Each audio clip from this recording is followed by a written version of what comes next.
Ay, oh. Memorable ang first date ni na Marian Rivera at Dingdong Dantes dahil simple lang ito pero nakakakilig. Anong ginawa nila sa kanilang first date? A. Nagmotor papuntang Tagaytay.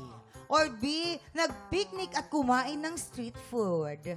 Ah, yes. Siyempre, Ang alam mo. sagot ko dyan, nagmotor papuntang Tagaytay. Nakita mo sa Instagram, di ba? Yes, at saka hilig talaga nila magmotor-motor kasi. Kaya merong negosyo yan si Kuya Dingdong na motoran eh. Oo.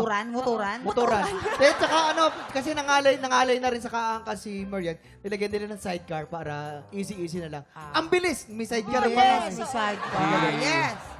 Alam nyo, kung may nakakakilala kay Ding Dong, kasama ko kagabi. Kasama ko sa Euro Monkeys eh. Mahilig magmotor. Tama. Meron siyang motor business na yung Ding Dong kung tawagin. Pero, ang inaalalayan niya ay bigyan ng motor ang mga sidewalk fishball vendor. Lalagyan ng motor yung mga fishballs. So, magkakamotor na sila. Hindi nila itutulak. Umaandar mag-isa ngayon. At pag umaandar yan, tumitikim-tikim si Marian at si Ding Dong sa kanilang free time ng fishballs na street food. Yun eh. Yun. Tingin ko tama yan, Kuya Kim. Oo. Tama ka. Sa tingin mo ba, Alex, tama yung mga pinagsasabi nila? Si Kuya Kim kasi talagang kilala naman niya na talagang magbibigay ng trivia. Si Jason naman, gusto ko sana paniwalaan. Kaya lang siyempre, kaming dalawa At para magduda. magpapalitan nga kami, di ba? Papalitan ko nga siya. Uy, So, huwag naman. So, baka gumantiyan.